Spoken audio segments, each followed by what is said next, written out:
How do I heal? How do others heal?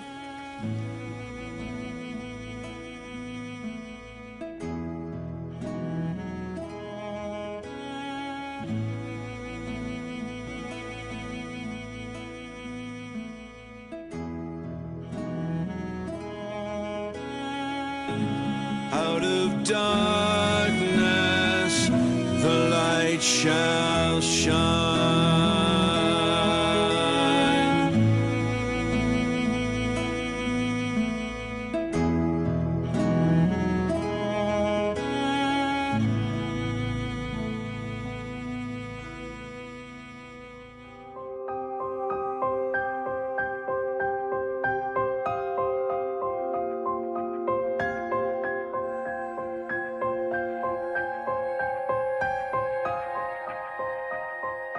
Many times when you're in the midst of grief or loss, especially from traumatic or sudden death, it can feel like it's never going to end. And you can start to give yourself the message in addition that I'll never get over this. So sometimes just being able to acknowledge that you're feeling that way helps give some space to the possibility that there is life beyond this and that perhaps I can heal from this. Just to acknowledge the feeling that I don't feel like I'll ever get over this. Just saying that in itself many times can be the shift that starts to happen. When you're going through the grieving process alone, you really don't have the tools and resources to understand what it is that you're going through, and you feel like you're alone on an island, when in reality there are so many resources out there.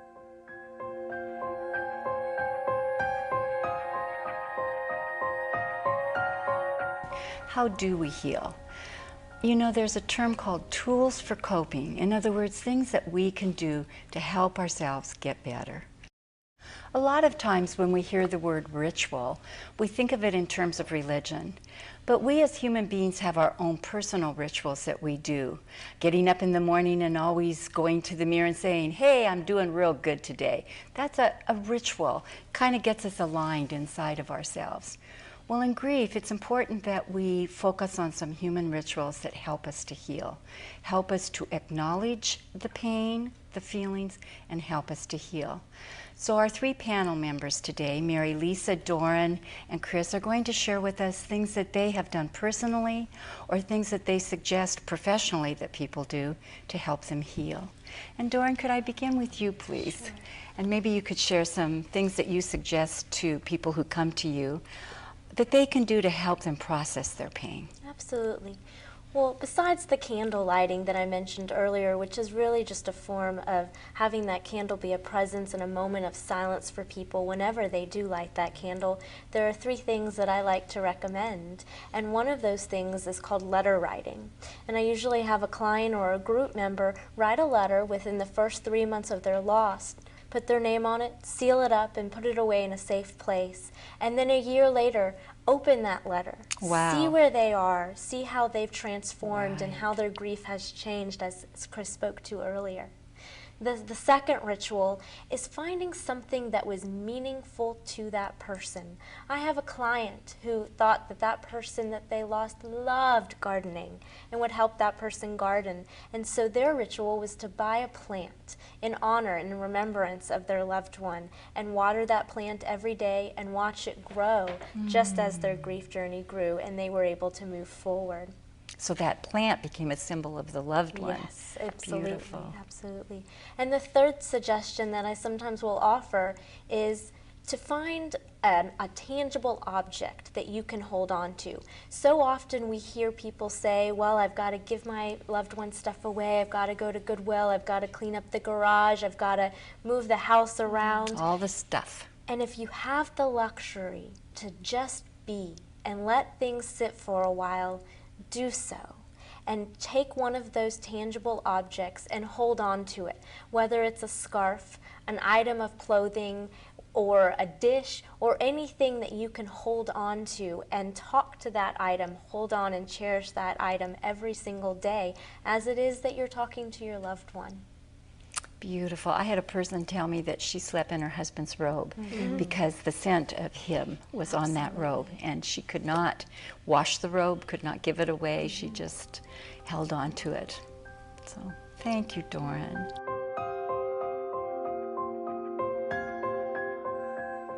I made some choices. I didn't take any drugs. I didn't take tranquilizers. I didn't take any recreational drugs, and I stopped drinking. And I promised myself that I would try to eat 3 meals a day, mostly some of it protein, and I would try to get 8 hours rest a day. And anything, I did a lot by lists, because I just couldn't remember one thing, so I'd write everything down. And then at the end of the day, I look at the list. Sometimes it was done, sometimes I only did one thing, but I wouldn't beat myself up. I said, screw it, I'll just do it tomorrow, you know what I mean? And that seemed to work.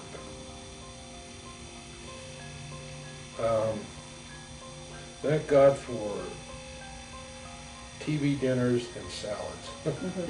Lean cuisine and salads, that's what I eat for about 6 months.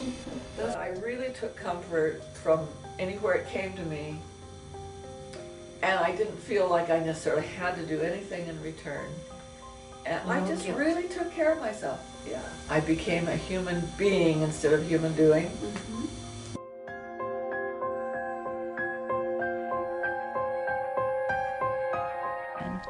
Chris, maybe you could share some of the things that perhaps you did personally, and then some of the things you might suggest to people who come to you that you serve. I think the first thing that comes to mind for me is something that I just discovered in my own journey, and that is that I really needed to be intentional about doing grief work every day, because it helped it not to bleed over into everything then. So if I gave it a span of time where I was really focused on that, and so I've kind of gotten to where I call that my grief container, the daily grief container. And it's best if you can do it the same time every day, and begin that time in, for example, lighting a candle. That's what I did. I'd light a candle and I had Stephen's picture right in front of the candle. And I would spend just about 20 to 30 minutes, and some days I would look through a photo album, and other days I might write down some memories. I got, you get so afraid you're going to forget, so I'd write it down in a journal of memories that I had. Or I might go through looking at some videos. I might write him a letter, or I might just sit and think and cry, whatever I needed to do in that 30 minutes. And then I would close it in the same way every day, and that would be to blow out the candle and to say, I love you, Stephen, and to just hold him inside. And I just found that when I did that, it was like those that took the nagging need to do that all day long away, so that I had given it the attention it needed. That's right. I'd really given it my presence. I think the other things that have been meaningful have been more about, they had to do with expressive arts, that I fell into, and I'm not an artist. In fact, my mother would laugh at the thought of me being an artist. I can't draw a straight line with a ruler, but I found myself drawn to drawing and coloring and getting out markers and crayons and just putting stuff on a paper. Nobody else knew what it was. I don't even know that I knew what it was, but it was a way of expressing what was going on inside me. Taking the pain from the inside and putting it on the That's outside. right. It really helped. It was another one of those things that helped me manage the bigness of the feelings.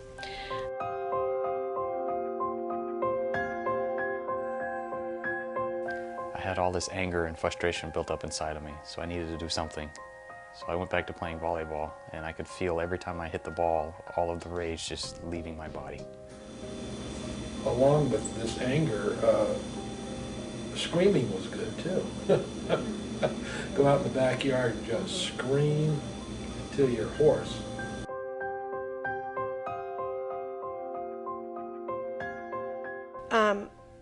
And the last kind of ritual that was something that I did pretty intentionally several times a day and that is to recognize where, to just get still and to recognize where in my body am I carrying this right now. So important. I really had a strong sense that this was not a process about letting go. This was a process about learning how to carry Stephen differently and to be in a new relationship with him. And so I wanted to be constantly noticing what that felt like inside. So I would just get quiet and go inside and recognize, what does this feel like physically? And probably did this a lot. Yeah. Touching People in that grief place. touch their hearts. They don't even know they're doing it. Right. And it wasn't always carried there. Sometimes in my gut Oh, and sometimes in absolutely. my back. But Absolutely. to just notice that and not to try to change it, even if it was Just be aware of uncomfortable, it. but just notice it and be aware of it. And just hold it with honor, because it really was how I was carrying him. That's right. So. You know, I think that's one of the things that people are so surprised about in grief, is that it's a physical as well as an emotional and a mental. Absolutely. It's held, grief, the body becomes the container of the pain. And they're really surprised by that, shocked, I think, by that. So to pay attention. And sometimes if I'd say, where are you holding grief in your body? They don't even, they're not even aware of their bodies. Well, I So think we become so numb I think you're that right. we're really not in touch with our bodies Exactly. in grief. We're not anyway, but certainly not in grief, Certainly because we not don't in want to grief. feel it. That's right. We don't. It hurts. It does. Hurts too bad.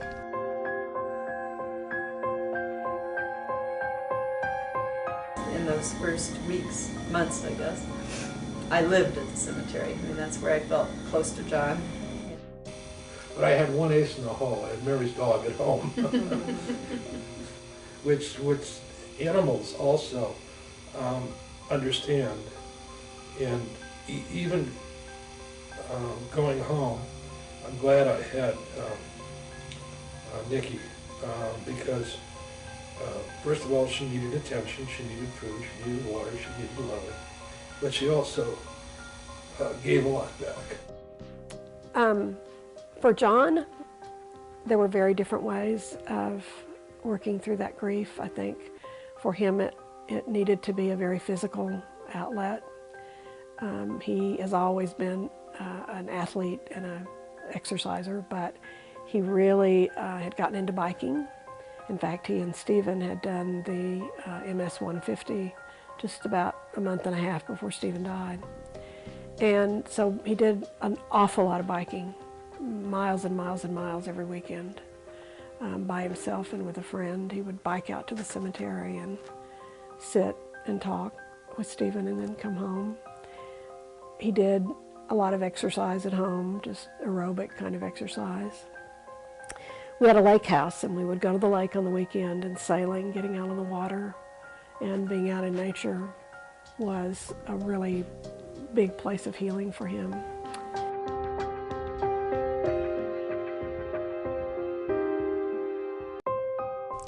Mary Lisa, what are some of the rituals that you have done in addition to the praying that you mentioned earlier?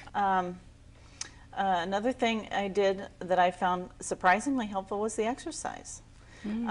But one thing I did learn about that kind of the mind-body-spirit connection is that as I worked harder and harder, that would often cause the grief to open up. And so there were many times when I would just have to stop on the treadmill and just weep. And then once I kind of got that energy out, I could go ahead and finish my workout. But it was amazingly helpful to me, the exercise. And touching on the creative outlets, I'm a quilter. And I've probably put together more quilt tops in this last year than I have in my whole life. Wow. It was helpful to do something beautiful in the midst of such sorrow. And that was really a healing experience for me too. Thank you.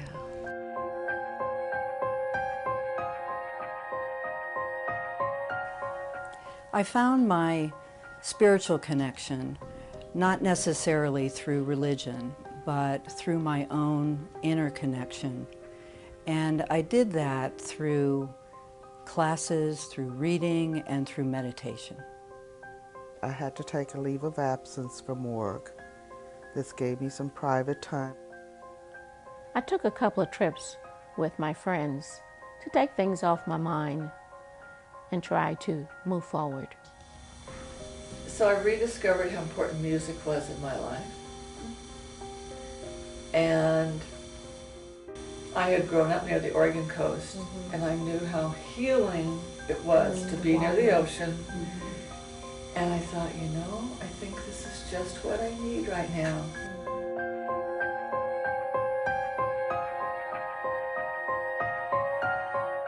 Chris. Some other kinds of tools. In that way, when I work with people individually, and what I found myself was that another wonderful tool is massage. Oh, wow.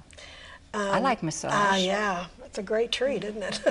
But you know, there's something about touch in grief that is powerful. I think in some ways people are afraid to touch us because they're afraid we're going to cry. And they don't want that. And they don't want that, oh no, you know, because then it's all their fault that they made you cry. Not that the tears weren't there anyway. Exactly. So massage is wonderful. And I believe one of the things that happens in that massage, and so I found myself, that I tried to set aside an hour after I got the massage to go back and do journaling. Because it often brought up things for me that I really needed to process, and rather than to go home and have to get right back into the hubbub of fixing dinner or whatever, that to be able to really process what came up was important for me.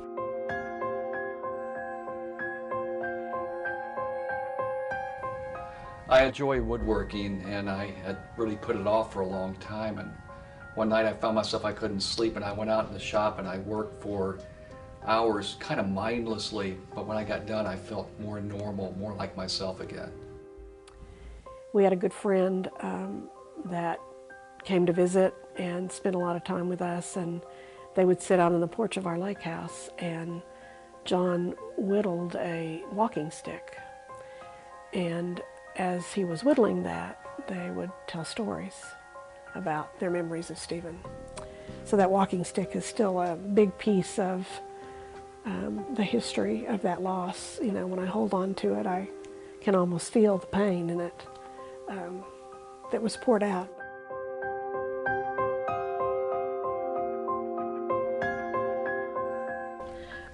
I also encourage people to think in terms of how do you describe your own grief. So for example, if it's about the ocean or the water, or I had a young man, actually, a gentleman, that said, I feel like I'm walking around with this heavy coat that just, I can't get it off of me. Beautiful it's surrounding description.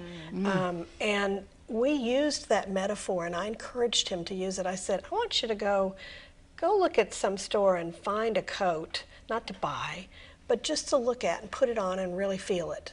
Find just the right coat. To really let that metaphor speak to him, so that through the process in the group when he was talking about this, he began to say, well, you know, this week I took that hood off. This week I unbuttoned it. I haven't taken it off yet, but there's a little air coming in. Wow. So to use those metaphors,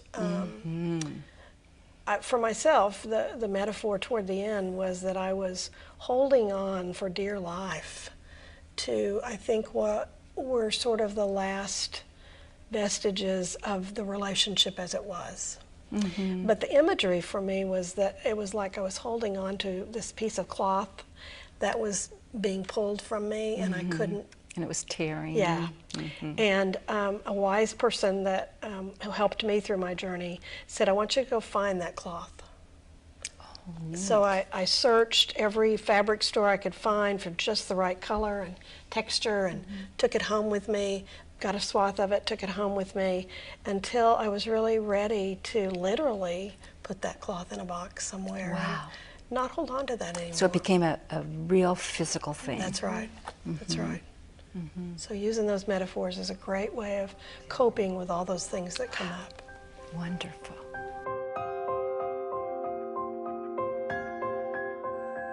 I don't know that grief is something that one can do by himself or herself. I know it's doable, possible, but it's certainly not the preferable option in my opinion. I think having a community, being able to be supported is a good thing, and at the same time we individually have to go through the process. And I hadn't ever really been a part of a support group before. I didn't really understand what I was getting myself in for, and it was truly the blessing that I needed in order to be able to affect some positive growth and change in my life.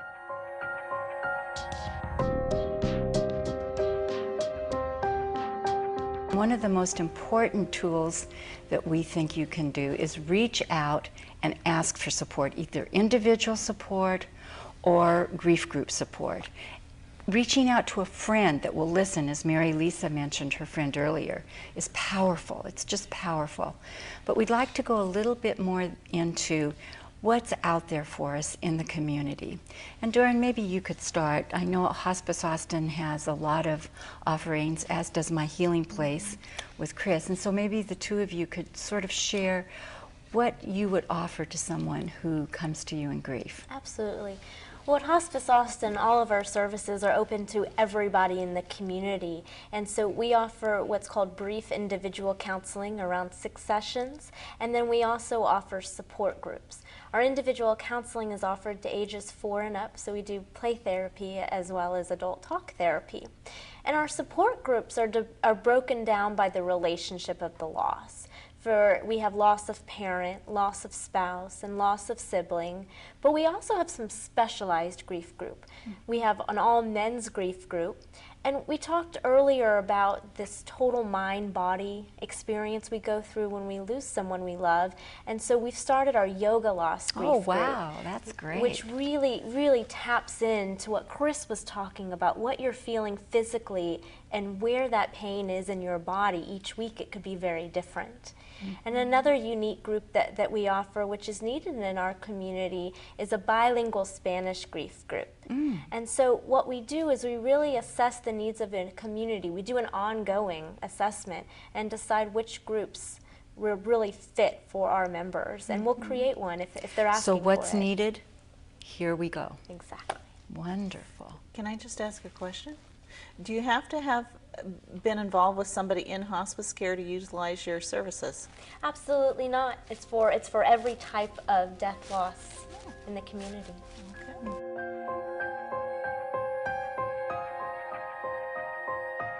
He did go to a men's trauma group, and he found it very helpful. Found it very helpful to be with other men. They were not men who'd all had death losses. They were just men who'd had traumatic experiences. But he found that very helpful for quite a long period of time. Yes, I vividly remember that evening. We all brought pictures of our loved ones. We all told stories of our loved ones, something that was lighthearted. And it was nice to be able to put a face to the people we were talking about. It really brought everything close to us at that time, because this wasn't just someone we were talking about. This was someone we could see. We could touch their loved one, their mother, father, husband, wife, and it made it so much better to have that intimate moment with these people.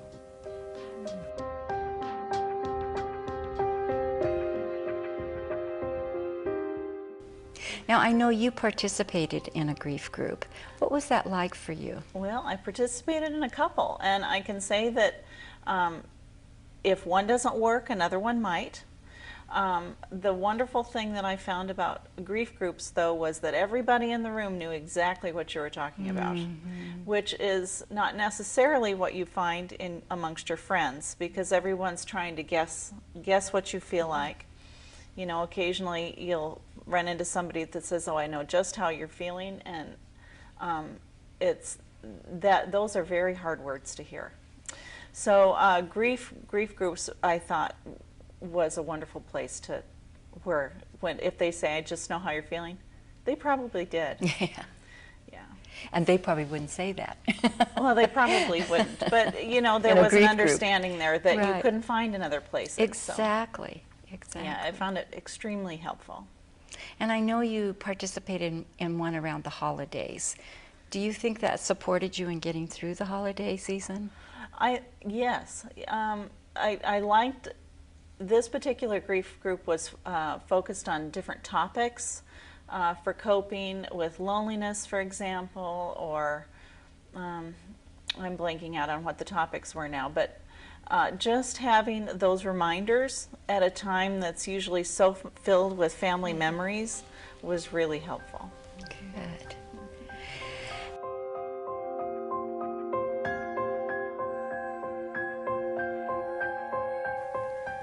I went to a couple of retreats, one which was on grief by a famous author, and the other a spiritual retreat, and they both helped me with healing and grief. I decided that I really wanted to do bereavement support group facilitator training because it was the support group that actually enabled me to get my life back, to really make me understand the grief process, to really enable me to learn how to create a new me without my mom.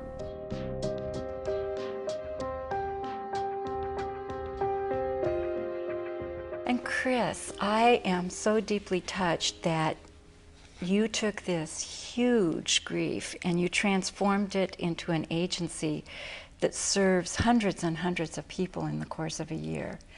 What are some of the things that you do at the agency that you would encourage people to come and participate in to help them heal? Like Hospice Austin, we have individual therapy or family therapy. And that is, the sessions, however, are not limited except by what the person decides they want for themselves. And then we offer support groups that are ongoing. Our groups began 3 years ago, many of them did, and they continue. And our groups meet twice a month.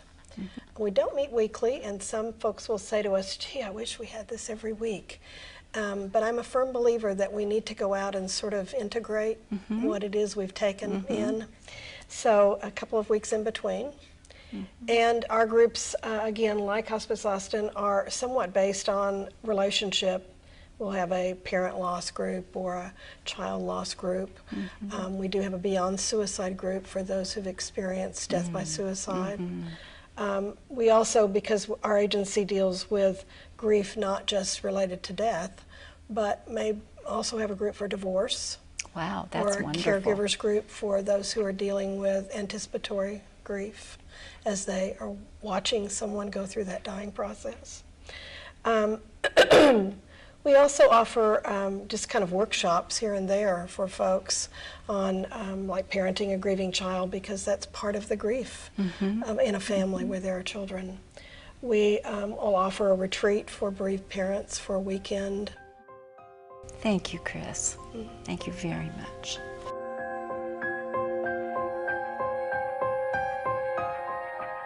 I think it's just important to be with whatever it feels like you need to take care of yourself,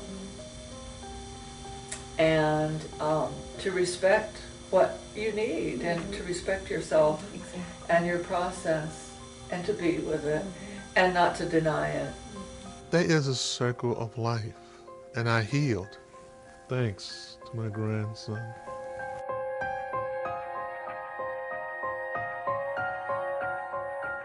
Our friends on the panel have shared with you many different tools for coping. The important thing is that you find what works for you. Instead, take a deep breath and say, what do I feel? As Chris and Doran and Mary Lisa have so beautifully brought up. And then, what do I need?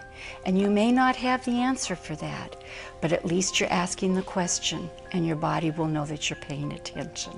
Stay tuned for our next segment. Thank you.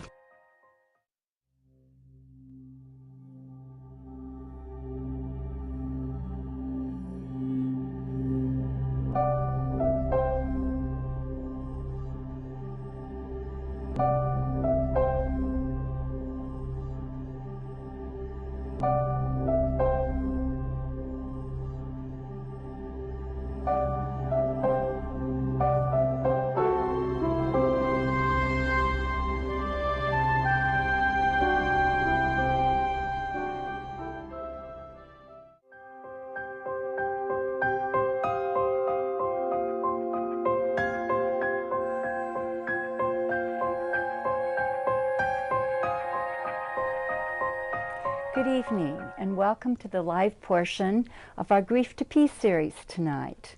You just watched a pre-recorded session on tools for coping, and we're going to continue that conversation. But before we do that, I'd like to just mention and share with you that the Grief to Peace project was really the passion, the heart passion of my friend and co-founder of this project, Mary Lepori. And so we have a resource website, www.grieftopeace.org, and it's filled with information that can support you in finding the tools that help serve you to heal. You can also watch this series under mini-series on our homepage. So we invite you to check out Grief to Peace, www.grieftopeace.org, and get some help.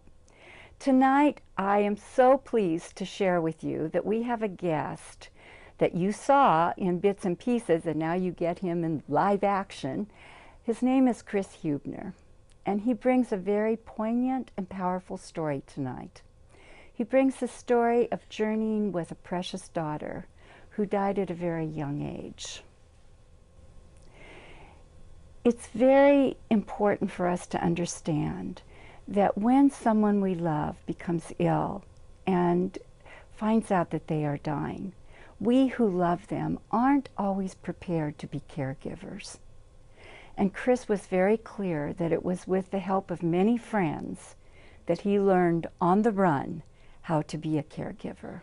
Before we go any further, I'd like for Chris to introduce his daughter Maya to you, who she was on this earth. Good evening, Charmel. Thank you very much, and thank you for inviting me tonight. We are so pleased to have you. Well, and it's always a pleasure to talk about Maya. She was quite an extraordinary human being. But real briefly, Maya was born here in Austin in 1992. She was supposed to have been born over here at Brackenridge Hospital across the street, but as it turned out, they didn't have room in the inn, so we got shuttled off to St. David's on that first day of her life, and started off a little rocky. But she grew up in South Austin, and I think that's very important because back in the early 90s, it was a much more funky, bohemian sort of place to grow up, and Maya just thrived in that environment. She loved wearing tie-dye t-shirts and Rasta caps, and she went to school at Zilker Elementary in Barton Hills, where she was a good student and very artistic. She loved drawing. Her mother gets credit for bringing out the artist in her. But you said she was almost born an artist. She took to it like a duck to water. She really loved watercolors and paints and crayons, and the more paint she could get on herself, the better. Oh, I love it. And we have great pictures of that. So she went on to be very creative and artistic. She participated in Zachary Scott Theater, summer productions. She was in a 6th grade play, Our Town, where she played Emily of all characters. And of course, you may remember that Emily is the young woman who died in that play. And it was very haunting to see that as a father. This was before she was even diagnosed. She painted, she danced, she ice skated. If there was anything creative or artistic to do, then she gravitated toward that. And in 7th grade, she went on to Keeling Middle School, which is also very close to our studio here. And at the end of that year, became noticeably tired and fatigued. And I remember commenting at the time that I thought she looked terribly pale, but let's just get her through this year and see if the summer won't revive her. Well, at the end of May 2005, she was diagnosed with leukemia. And of course, at that point, our world was literally turned upside down. She was not a very cooperative cancer patient, and I mean by that she just did not take very well to the treatments. She had massive rounds of chemotherapy and medication, and she just did not respond as we had hoped. You know, she sort of took one bad turn. The dream of healing just didn't happen. That's right. I mean, when they tell you initially that, oh, you know, there's a 78% chance of survival, you just throw those statistics out the window because they don't apply to everyone. Right. And unfortunately for Maya, that was the case. So in February of 2006, she relapsed, which we all knew was a very bad thing, and went through more chemotherapy. And then in May of 2006, we had to tell Maya that she was not going to survive her illness. I can't imagine. Which was one of many very, very traumatic. Must have been the worst day of your life. It was at that time. It really was. But again, we had tremendous community to support us and wonderful doctors. She had a tremendous Dr. Sharon Lockhart, the oncologist at Children's Hospital, who became actually a very close friend to Maya and to our family. And then as Maya transitioned to palliative care under Hospice Austin, and you heard from Lauren Oatman, they were tremendous. They had a palliative care nurse named Diana Flood, who again became very good friends with Maya. Her physician at that time became Sarah Leggett. And as it turned out, Sarah Leggett is just a nationally renowned expert in palliative care. Wow. And Maya was her first patient here in Austin. Oh, how special. Again, the care that she received was just exquisite. Exquisite and really, really stunning. So as traumatic and heartbreaking as that quick 13-month journey was for all of us, at the same time, there were these amazing people and caregivers, nurses, countless nurses at the Children's Hospital who helped to care for Maya and I'm convinced would have given their lives to save hers. And when you see that in our community and when you see people love and care for children the way they do, you know, your heart just comes open. And Maya's heart opened to everyone that she met. Now, you mentioned that she was an artist, and you've brought a special gift that she left for your family that she actually worked on the last 2 weeks of her life. I'd like you to share that. That's right, Charmel. I love this piece, and I brought it with me because we'd had discussions before, you and I, about gifts. And what makes this such a unique piece, I think, is that Maya created this at the end of her life. She was working on it as she was a hospice patient at home. And I remember her working on this in the dining room table, and it was like a holy event in our house. I mean, when Maya was working on this piece, we all tiptoed around her, and we didn't disturb her, and we didn't make a peep in the house because she was so completely and fully absorbed. So, Chris, it was really a sacred piece of artwork. I think in many ways it was, and it depicts a tropical bird scene that I know was inspired by a year that we spent together in Costa Rica. And the sophistication and detail that Maya put into this. And so it's a gift on two levels. On one level, yes, it's her legacy, and it's something she left her family. It's her last piece, it's her most mature piece. But I look at this piece, Charmel, when I am really down, and I really need some strength and some support, because what this piece of art has taught me over these last few years is that we never stop creating. You know, until we take that last breath, until we reach the finish line. So true. We keep going, we keep producing, whether it's working or caring for our children or our loved ones or our passions that we have in life. We don't stop. And my very own daughter Maya taught me, and taught all of us, I think, that this is how life is to be lived. It's to be lived fully. Fully in the moment. Fully in the moment. Let's say that together. Fully in the moment. That's a beautiful phrase and a beautiful way to live. My father likes to point out in this picture that, you know, she filled up every nook and cranny with some amount of detail, and that within this frame really is the outline of Maya's life, which was, even in her own words, very full. She, at the end of her life, as she was saying goodbye to friends and loved ones, she would get sad because she saw other kids get sad, and it was understandable. But she said to a very close friend of ours, you know, I've led a good life. I've had a good life. I've led a good life. And we're going to have the privilege of seeing Maya in just a moment in a collage of pictures that Chris has shared with us. But I hope you can all see this picture. It is just amazing.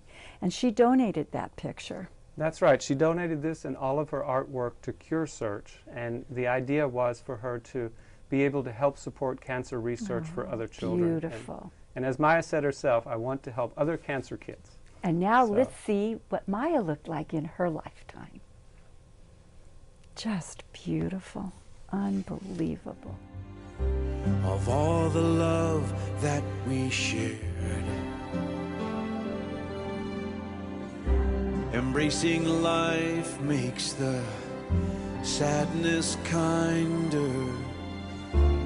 Take me with you everywhere. Make a new life here with me in your soul. Take to heart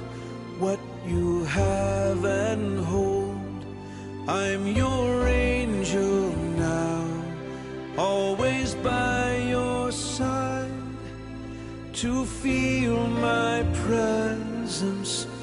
Close your eyes and make a new life here.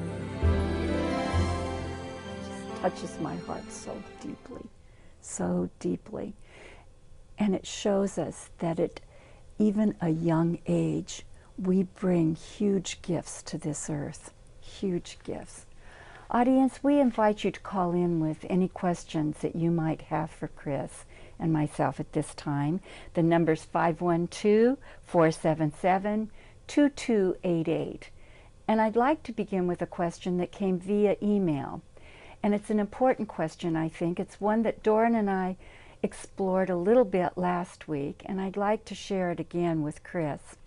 The question was, when this person's child died, they had a hard time not turning to alcohol because they felt like it gave them a release of some sort. I don't know if that was a struggle that you had or... Well, I'm very fortunate to say that it was not a struggle that I had, although I've seen the effects of alcoholism and what it can do, and I can also understand the desire to numb the pain. I mean, the pain of losing any loved one is very traumatic. Profound. And I think when it is your own child and your firstborn child, it just goes off the scope. And it's hard to even put into words. And so wanting to numb that pain, wanting to do anything to make it go away, so to speak, is very tempting. But I think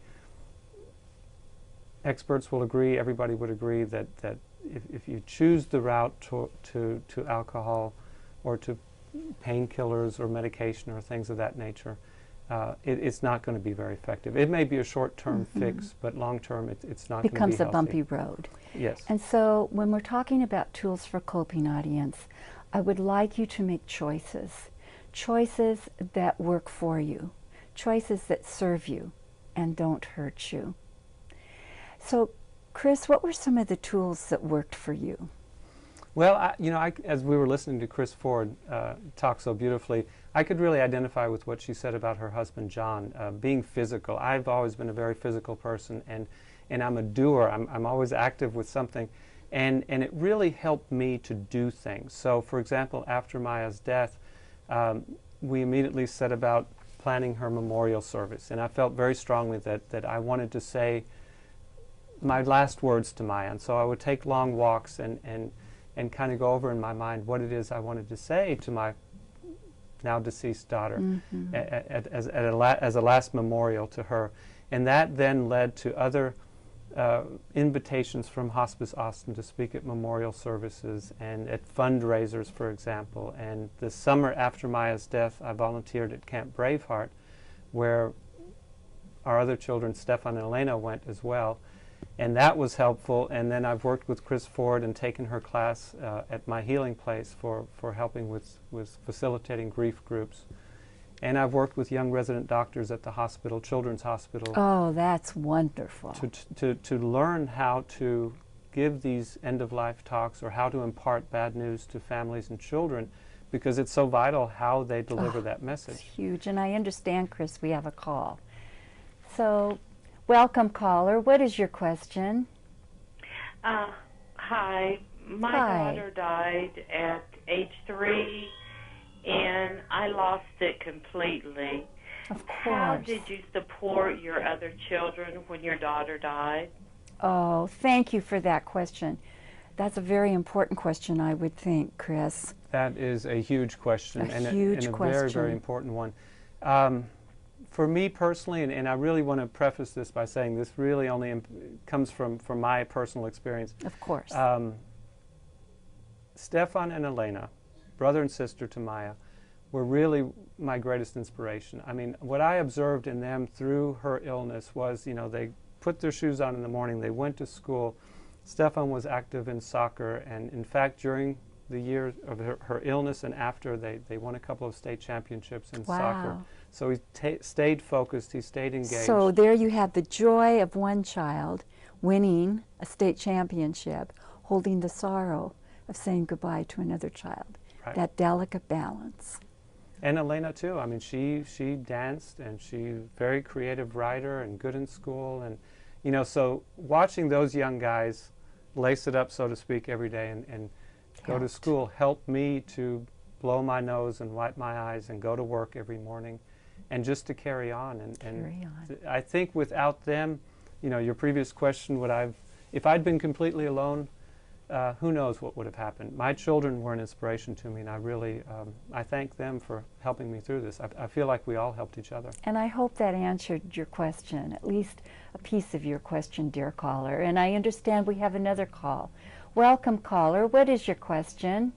Hi. I have a similar question, actually, to the other caller. A friend of mine had a daughter who was had cancer, and the parents were so focused on her that we noticed the other children, I think they were feeling like ignored or guilty, that, you know, and they were having a hard time dealing with that. Oh, I'm so glad you called in with that question. It has to be such a hard balance, focusing on the sick child and also being alive and active with the well children. How would you speak to this question? It's a problem. It's a real challenge to try to pull that off in a healthy way. Maya's illness was relatively brief, but it was very intense. So there were times where we had to hustle her off to the hospital and really be fully engaged in taking care of her and helping her. Stefan was, I think at the time, 10 or 11. Elena was 7 or 8. They were still young. They still had real needs. So what ended up happening is their mother and I would take shifts, and I would go to work during the day, and then I would relieve her in the evening so she could go home and be with the kids. And we had neighbors and friends who would help caretake Stefan and Elena when we could not. And we just tried to balance all of that, and I called it our new normal. It was just, our world got turned upside down, but you know what, after a few weeks of trying to figure things out and structure our schedules, it was a new normal. That does become your normal. That was our norm. That was how we led our lives. And Chris, you have really spoken to how much the community helped you. And I want Chris to emphasize a little bit some of the ways he was supported by community, because sometimes when we're journeying with someone who is seriously ill, we forget to reach out, or we don't want to impose on anyone, and we find ourselves becoming depleted and exhausted, and that's not necessary. As we saw in the pre-recorded session and heard clearly, there are many, many resources out there. And you said your community really supported you. It was amazing. I mean, I can't emphasize enough. I don't know that we could have done it without them, and I know we could not have done it in as healthy a fashion without neighbors and friends. Could you tell the story about the neighbors and the friends and the food? I loved that story. Well, They'd drop it off. I think this happened within the first couple of weeks of diagnosis. Wow. Our neighbors got together, and they must have pooled their resources, and they bought an old refrigerator. And unbeknownst to me, it just got plugged into the back area of my house where I used to have in a garage. It's been remodeled since. And so there was this fridge, and food would appear in the refrigerator.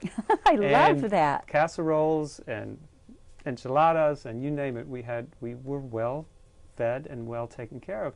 And many of these were anonymous gifts. I didn't know from one day to the next who might have left us food. But of course, we dutifully ate the food, cleaned the plates, put them back on top of the refrigerator, and then they'd magically reappear. So that was just one small example of how we were supported. When we're caregivers, it's hard to plan a menu. It's hard to get out and go shopping. It's hard to fight the traffic. And when we have people that organize a food list and bring the food in, that is so amazing. That's right. Amazing. And you had neighbors that you could go and just talk to and share with at the end of a rugged day. Yes, we had that, and you know, we spoke briefly about the day that Maya was told that she would not survive, and I remember that very distinctly. And that weekend was horrific, because not only did we have to tell Maya that very sad news, but we also had to tell Stefan and Elena that you know, big sister's not going to make it. So I remember walking to my friend Carlene South's house that same weekend and being on my hands and knees and crying and saying, you know, Carlene, I don't know that I can make this. I don't know that I can do what is happening to me and my family. And Carlene picked me up and she sat me on her couch and she brought the tissues, and I bet we sat for 45 minutes and did not say a word. And she just sat with me. And she's a very powerful spiritual person, and her presence calmed me, and I came around, and lo and behold, I could make it through another day. But, you know, without strength and support like that, and again, that's just one example of many, many. My parents are still with me, with us, and they were very powerful in this. We were just very loved and supported, which is fortunate. It's a blessing. Very much. And so, audience, we come to the close of another show. We want you to know that there's a lot of information on our Grief to Peace website, www.griefttopeace.org. We encourage you to get online. We have listed their therapists, agencies, books, CDs, DVDs that can support you as you walk your grief journey. Many, many tools for coping. We also want to encourage you to make choices that serve you. The reason that we present these shows is because when Mary was going through, my partner, was going through her journey of grief, she didn't know where to turn at the onset of the grief. And it was through Hewlett-Packard's HR department that she came to an agency I worked for. The Center for Living Was Dying. And there she was able to join a grief group and find that she could begin to step forward into her new future. We also invite you to come back and join us next week. We're going to talk about family and friends. If you are living with someone you love very much who is a deep friend and they are going through a grief, how do we support them? What do we say? What don't we say that could possibly help them to move forward and feel supported? But the most important thing I think that we've heard both last week and this week is the word choice. You have the opportunity to make a choice that can help you to even grow into a bigger person than you've ever been before by walking this grief journey. Once again, we thank you for joining us, and we thank Channel Austin for their constant support of this Grief to Peace series. Is there any final thing that you'd like to say to our audience before we close? Well, I think I would wrap up by saying what you mentioned earlier, which is to grab life, to live it fully, to hug your children and each other, and be there to support each other. You know, I mentioned Carlene by name, and real quickly, and sadly, her daughter, her only daughter, died last year, and so all of a sudden our roles got reversed. Switched. And now it's my turn. I don't know that I'm doing as good a job as she did for me, but you know, we all have a chance to help and to support each other, and there's a time for suffering and there's a time for helping. We're never alone. Never, right. never, never alone. Thank you so much for joining Thank us, you. Chris. It's just been a pleasure to hear about Maya. My pleasure. Thank you for inviting me.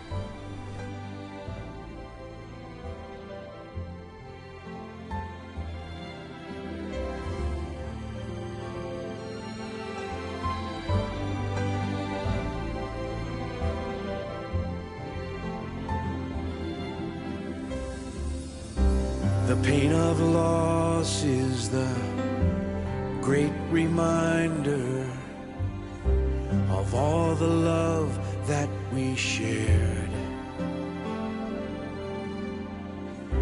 Embracing life makes the sadness kinder.